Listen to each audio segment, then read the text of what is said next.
Karibu kwa mara nyingine tena mtazamaji wa The World News katika kipindi hiki cha ulimwengu wa siasa. Mimi ni Adam Hussein. Rais wa Marekani Bwana Donald Trump ameagiza utengenezwaji kwa wingi wa ndege za B-2. Rais huyo wa Marekani Bwana Trump alisema mnamo Jumanne kwamba jeshi la Marekani limeamuru mashambulizi mengi ya kisasa ya B-2 ambapo ndege hizo zinapaswa kutengenezwa kwa wingi. Washambuliaji wazuri wa B-2 ambao tumeagiza hivi punde, niseme matoleo mengi zaidi yaliyosasishwa ya kipande hicho cha sanaa cha kushangaza yanapaswa kupatikana. Ni kazi nzuri inayofanywa na ndege hizi kwa haraka na kuharibu kabisa uwezo wa nyuklia wa Iran, rais huyo wa Marekani aliongeza. Trump alisema hayo wakati wa hafla ya kuweka shada la siku ya maveterani. Serikali ya Marekani iliamuru kundi la washambuliaji wa kimkakati wa B-2 ambao hapo awali walitumwa kushambulia vituo vya nyuklia vya Iran. Rais huyo wa Marekani Donald Trump alisema wakati wa hotuba yake kwenye maeneo ya makaburi ya Arlington karibu na Washington katika siku ya maveterani, shirika la habari la APA limeripoti. Kwa maoni ya Trump, ndege hizi zilifuta kabisa uwezo wa nyuklia wa Iran, na kulingana na rais huyo wa utawala wa Marekani ameagiza hivi punde matoleo mengi zaidi yaliyosasishwa ya ndege hizo za B-2, na akisema kwamba ni ndege ambazo kwa kiasi fulani zina uwezo mkubwa kuliko ndege yoyote ya kivita. Ndege hizi za Northrop Grumman B-2 Spirit ilianzishwa mwishoni mwa miaka 1990. Inasalia kuwa mojawapo ya ndege za hali ya juu na za siri kuwahi kutengenezwa. Iliundwa wakati wa vita baridi ili kupenya mitandao minene ya rada ya Umoja wa Kisovieti.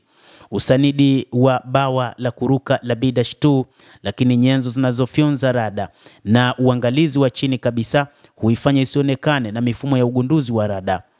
Hata hivyo, ikiwa na urefu wa mabawa ya futi 172, ina uzito wa juu zaidi wa kupaa wa paundi 376 na eneo la mapigano linazidi maili 6,000 za baharini.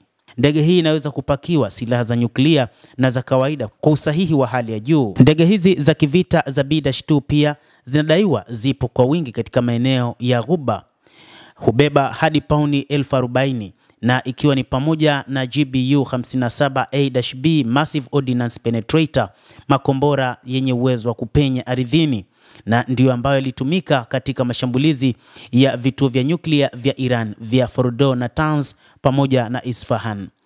Kila ndege inayoshambulia inaendeshwa na wafanyakazi wawili, rubani na kamanda wa mission, wenye uwezo wa kutekeleza misheni ya kimataifa ya mashambulizi ya masaa 40 bila kutua. Wakati mwingine husafiri kwa kusaidiwa na ndege zingine za kivita. Sifa za siri za B-2 zimeimarishwa na rada yake ya AN-APQ-181 Active Electronically Scanned Array, mfumo wa kudhibiti na kujilinda ambao huiruhusu kutambua, kuainisha na kukwepa vitisho vya rada na makombora ya adui. Maboresho ya kisasa yamepanuka sana juu ya uendeshaji wake na kujumuisha uwezo wa kufanya shambulizi ikiwa katika eneo lolote, na ilionyeshwa kupitia majaribio yanayohusisha mabomu ya kutelezesha dhidi ya malengo yaliyopangwa. Ndege hizo za B-2 ni miongoni mwa ndege ghali zaidi ulimwenguni kuwahi kutokea, na hata sasa Marekani inajisifu kuwa na ndege hizo, ikidai kwamba hakuna nchi yenye uwezo wa kuwa na aina hiyo ya ndege